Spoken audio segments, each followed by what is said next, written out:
Gragas before the show here, Tasty, and Gragas is a champion that I think is a little bit hard to play if you got where that champion is going to go and move on from there.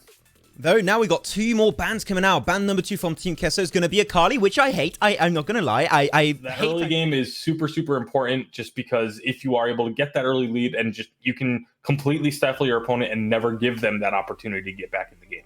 I fully agree. The early game is just the most important factor coming into especially a competitive game of Wildrift. Teams tend to try and focus on these early drakes as much as possible. Go for some lane swaps. Go for those typical just cross-mapping situations to get early gold from those plates, from those towers, if you can indeed take it up early on.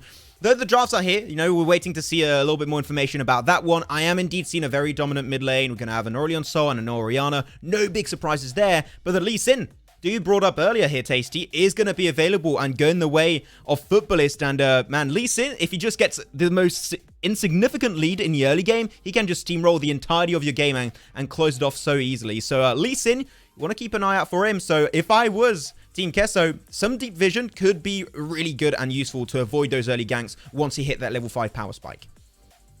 Yeah, absolutely. But on the other side here for Queso, you do have the Darius in the top lane. This is a pick that I feel like it doesn't really get talked about quite as much as I think it really should. This is one of the strongest picks in the game for me for top lane. He actually, in terms of just base stats, is one of the beefiest and stacked characters in the game. He has one of the higher base ADs, one of the highest base armors, the highest base MRs, the highest base health. Like, it's all of his stats. He's in, I believe, the top 5 in all of those categories for champions in the game. So it's insane how much base stats this champion has.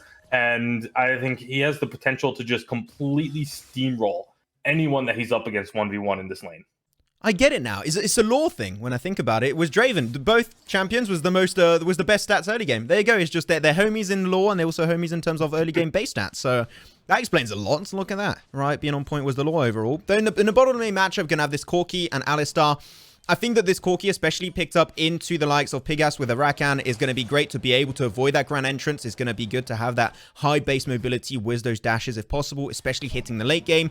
Then Mariah's going to go in. A little bit of a trade going his way. Nice damage onto Elpis. Really can't do too much off of that one. But we haven't talked too much about the Xayah-Rakan composition, especially Xayah. The amount of peeling against Darius and also against this Alistar with the Blade Caller is going to be detrimental to allow Elpis to get that breathing roost from the very start. It's down to execution especially. It is not the easiest champion to play, but if that Blade Caller is on point, the amount of CC can bring on top of your team, especially paired up with that Rakan, is going to be very hard to deal with. It's going to have a little bit of a jungle wave coming on through, and now is going to be still the blue buff stolen away by Swiss, and they're going to go for the first blood. First blood going away of Futbolist. There you go. They're looking amazing. Even maybe looking for Acolyte. He will be forced to flash away, and so will Riz. That's 2 flashes, and Futbolist dominating on that jungle invade.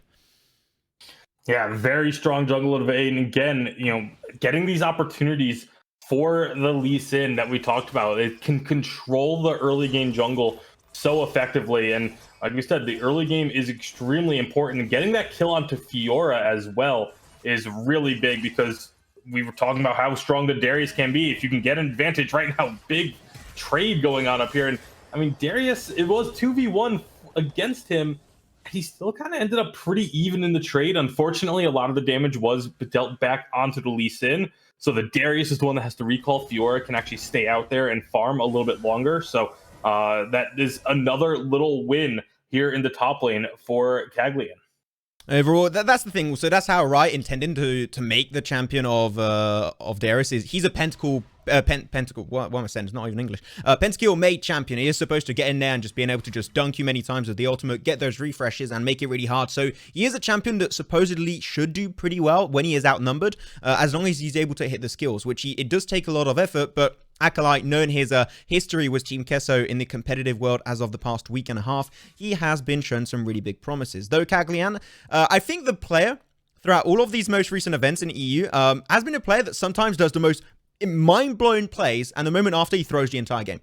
So, Caglian, I'm sorry to be a little bit harsh on you, homie, but I'm looking for a little bit more consistency on your side, please, especially today where you can't afford to lose versus Futbolist, or otherwise you might be starting to lose your chance of making in that top 3.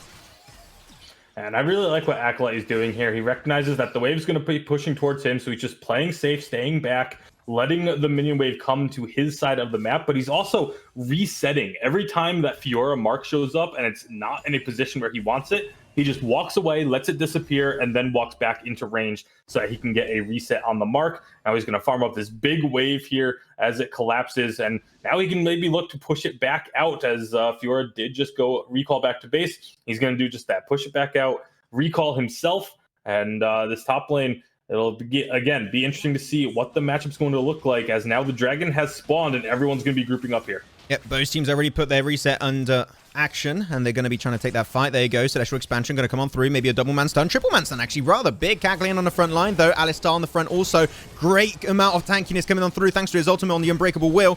There, the Drake's going to be secured by the Lee Sin. Good smite on him, but Swiss is going to be locked down and pinned away by the rest of the team. And Team Queso picking up their second game frag already, looking for more. This is time maybe to go for the ultimate resets for Acolyte, but he's too squishy. No hope to go any further, and this is the time where Elpis is shining, doing so much work. Gonna have to heal up last second, but unfortunately for them, that is also gonna be Rekna going down eventually.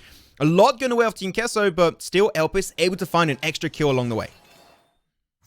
Yeah, getting that extra kill is at least something, as they did lose out on the dragon. Great job by Speast. He was pretty much the only member of his team that was even in the dragon pit as it went down, but he gets that smite and gets the dragon kill. Does pay for it with his life, but I think that's a trade you're going to be happy to make this early on. Having those permanent stats are always going to be really nice. As now in the mid lane, another big engage with the Alistar coming through. They're going to get the stun onto Orianna, but Rekna is just going to really not even taking that much damage, all things considered. Oh, great collapse from Memorize, and also Ruiz. Instant ultimate from Ruiz going to hit it. That's going to be an easy double kill, and they connected indeed. Double kill for Ruiz on this early on Soul, and he is looking set in stone for this game, though Big Ass going to be careful. Don't get too close. Does has a high base mobility. As now we are 5 minutes and 40 seconds into the game. Not insane gold lead, known how the fights have been going so far for Team Queso, but the very important fight especially has been this Drake that has gone the way of Futbolist, is somewhat making that gold lead very unnecessary to really focus upon, because the extra shield is making it very easy for them to especially deal with the early poking of the likes of Ibu and Riz on the Corki and the ASL respectively. Yeah, big lead here for Aurelion Sol, 3-0-2. A little over 5,000 gold. The only, the closest member is going to be Elpis on this Xayah. But the big thing, like you were talking about, the gold lead isn't that big across the board. And you can see it's because everyone else on the side of Queso is somewhat behind their counterparts, as now another big fight's going to be happening here around Red Herald. Fiora doesn't have a teleport. She can't join up on this one. So this is going to be huge. Potentially Futbolist losing the Lee Sin, and we said it, he's detrimental to the win condition of the team. Memorize going to tank it up for a few seconds. Great lineup for Ruiz, and they're just going for the tower dive. Ibu's going to be putting himself in such a good position with the Corki. They popped the Herald also, and this is going to be another dominant win on that fight for Team Queso. Sure, they're going to take some big damage in mid and bot lane towers, but at the end, it's still them getting even more ahead, and the gold lead is slowly showing the top of its head. Yeah, that's going to be a lot of gold transferred over to Ibu and the Olaf as well with this Rift Herald. Going to destroy that top lane tower and get a second charge off here on the top lane inner turret, as it does destroy another third of that tower before it is taken down. But like you mentioned, at least on the other side of the map, we did see Futbolist making some moves to try and minimize the sort of negative trade that they did just take. What is happening with Sweet? You just see the Dragon's Kick onto the Alistar. Sure, he was able to get the Scuttle, but was it worth using a Dragon Kick for it? I mean, he does have a little bit of vision, and especially when the Infernal Drake is just about to spawn, it could come out as being rather impactful, but that's a big ability for really not much at the end, but is going to be getting it up ready soon, hopefully for the next fight. He's just got now 30 seconds to wait for. But we are expecting, of course, you said it, the early game, especially these Drakes are very important. That's where most of the fights are funneled into. So we're going to be expecting Team Queso and Futbolist to take another fight. And this is just great for Team Queso to do this, because they are currently ahead. They have a lot more damage, it seems like, at least of right now in those engages. So if they even just barely threaten this Drake, they're going to force a fight to come to them. And Futbolist, I don't think are fully ready. But there is a teleport available for the Fiora, so she could join up for the next engage. Yeah, and you mentioned the Dragon Kick being down, but he will have it back up within 5 seconds of Dragon spawning. And I think he's going to have plenty of time to get it back up before the fight really breaks out, because they got that scuttle crab. They can now kind of posture around, but Queso looking to really force the issue. Here we go. Here comes the teleport too. Yeah, teleport right behind. Do they expect it? I'm not sure. There's going to be Caglian joining the party, and they see it. They saw the teleport. Great shockwave right on top of the Darius, and he's going to be instantly out of commission, though. They're going to get lined up, and the damage of Riz is out of this world. There's nothing the Futbolist can do. As Alistar taking a small 1v1 with the Orianna on the side, Rekner's going to have to make his way back into his tower to get healed up. It's all down to the hands of Elpis. He's going to get collapsed upon. Riz going to do some significant damage once again. The Blade Caller is big. Can he get it? No, he can't. And now it's going to be an extra 4 kills going away of Team Queso. Though Rekner, he sees it. This is an opportunity. They're all rather low. And he's just going to make sure they can't get the Infernal Drake, which right now, that is the great play from Rekner. It was risky, but it does pay off in big ways. Yeah, absolutely huge by Rekner. Chases off the members of Queso, and now his team's about to collapse and join this dragon going very low. Who's going to get it? Oh, this is such a big loss coming out from Team Queso. Darius coming on through. Can he get it? He can't. That's going to be secured once again by Futbolist, and they overstayed their welcome. Team Queso, instant regret. And Futbolist, this might just be the turning point of this game for them to make this comeback happen. Absolutely. I mean, again, huge props to Rekner recognizing the situation, going and chasing off the members of Queso, and then because they still had to recall while from being low, his teammates are able to get respawn from the previous fight, join the fray, and the members of Queso, they just didn't have a chance to get back to base and then get back out onto the map. So they had to try and re-engage while still sitting on a quarter to 1/3 health, and they just get taken out. Dragon goes over as well. The second dragon picked up by the side of Futbolist, and it's the Infernal, which is that huge 8% damage increase across the board. I think that at the end, the biggest cause of throws in Wildrift, especially in my games in Ranked, is not checking the respawn timers. And you're like, oh, that's an easy win, and you stay too long, and then the entire team comes back full HP, and you're like, oh, maybe not the best idea to get into. But at the end, especially, I'm looking at this. There's no towers in mid that have been taken down, and this is potentially one of the most important objectives in the entire game. Reason why it gives you instant access to the jungle rivers, and to get able to access to those is going to be a huge part of being able to get ahead and just take full control of the entire map. So as of right now, not much is going to happen. Lee Sin picking up another kill onto the Darius. This is not looking great for Acolyte. He is struggling with that Darius pickup, though. Celestial Expansion into the stun. Nice pulverized combo coming out from Memorized, and this is going to be Rekner in a really dire position. A huge shield coming on through. Can he survive? He does get slowed also, and he will die eventually. Great grand entrance from P-Gas, but it's not going to be enough to keep the Orianna alive. And now they got the man advantage. What is going to be the play of Team Queso as Darius is just about to respawn? Yeah, it looks like they're trying to posture up around this Baron. I don't think they have what it takes to start off this Baron just yet, because everyone else, except for Rekna, obviously, is still very healthy on the side of Futbolist. So they do back off and just take advantage of the opportunity, push themselves into mid lane. They are going to get this mid turret down. Mesmerized is going to drop low, but he's an Alistar. He's just going to go ahead, pop the ult, and walk away. And again, this mid lane matchup. Oh, actually, hold on. Caglian gets himself caught out a little bit, does flash away. He's going to get out of there just fine. I want to talk about a little bit more of this mid lane matchup, the Orianna and the Aurelian Soul. The amount of survivability that Orianna offers her team is massive, but this Aurelian Soul has been doing so much work. I mean, the key to these fights has been Aurelian Soul just getting multiple members lined up and just melting them down with those max range stars. It's been so difficult for someone like Elpis or Rekna, who wants to be sitting at a certain range, to stay in these fights, because Ruiz just says, oh, I'm just going to match your range and you're taking more damage. This is the reason why I love so much the composition of Alistar paired up with an A-Soul and Aurelian Soul. It works so good, just having the Alistar engage, allowing Ruiz to position pixel perfect and allowed to line up for an ultimate. And most of the time he's been hitting 2 to 3 man ultis every single time consistently throughout all of these engages. So I think that especially Ruiz and Memorize have been able to work really well together. So really good eye-gelling on their part, and also good communication and synergy as they're making their way up there. Fiora especially looking for the next play. Drake is going to be up very soon. Is going to be an Ocean Drake, which Team Queso I'm sure would love to get. The fact they lost, especially the Infernal, has been looking really good. A sweet, it's just you have a need when you are playing Lee Sin. You just hit it and you're like, I need to click the big button to engage, but not always the best play.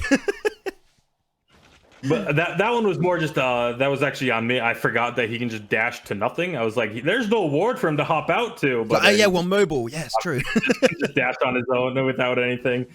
So, well, it wasn't anywhere near as scary as it feels initially to a someone who is familiar with the PC client of League of Legends. But right now, again, Queso trying to posture up around this Baron, trying to bait in the members of Futbolist to try and check this. Not sure if that's merely the play. There you go. Teleport just got purchased by the Darius. Acolyte's going to have that one available. Literally just got it, so he's going to be good. But this Fiora just keeps on fighting, which I love. Fiora is made to split push these positions. She is great in a 1v1 scenario, so she could easily take that fight versus Darius. Acolyte would struggle quite a bit. That's why he's got the teleport also to play in a similar fashion and respond to those split pushes from the Fiora that's been happening consistently from start to end. And there you go. Now it's going to be a threat coming out from Futbolist. Baron already down to 50% HP. They're going to have to go for it. Darius is not here. Same for the Fiora, but they can teleport a little bit late into the fight. Straight up engaged coming out, especially from Pigas. Getting a lot of CC. The Blade Caller is big. A lot of CC, especially on those routes. Though I think this might just be the end of Andres Zed. He's going to be forcing a flash away, though. Looking really bad. Team Queso losing actually 3 of their players. Darius is still going to be in this fight with Acolyte, but things are not looking great. Looking really dire indeed. As Futbolist. Caglian not going to be hit by the dash, and that is going to be game over for Team Queso in that fight. The tower shall fall also, and after that, that should be a very easy Baron going their way. Yeah, great job by Futbolist to just position themselves properly for that fight. They start up the Baron, force Queso to have to answer, but then this Fiora coming from the backside, coming from the river, just takes out their backline before they're even able to start this fight. I mean, Fiora just destroyed multiple members on the backside of this fight, gets the kill onto the Aurelion Soul, and then Acolyte falls eventually as well. No one can really deal with her 1v1. That's why she is this supreme duelist. It's anyone that tries to 1v1 against Fiora at this stage of the game, you're just asking for a bad time. What I also loved in that entire fight was how Pigas played on his charm ability, on his ultimate. He just knew that Olaf with the Ragnarok was going to go straight on for the dives. He just he just charmed everyone on the backline, so everyone was not able to follow up onto the Olaf and actually was alone and easily got kited away. There you go, no fight coming in for the Ocean Drake. It's going to be the 3rd Drake of this game. 2 already went in favor of Futbolist. Though great ultimate from Riz once more. Swiss looking to be in a really bad spot.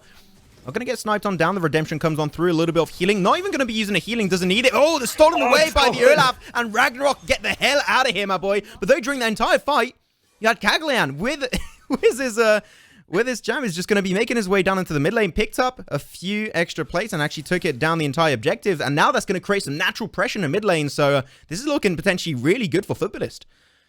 Yeah, Caglian just saying, you know what? We've already got 2 dragons. We've got the important one in Infernal. You know what? We can give this one up and trade it for that inhibitor turret. That permanent pressure in the mid lane now going to be pushing in, as you mentioned, with those super minions.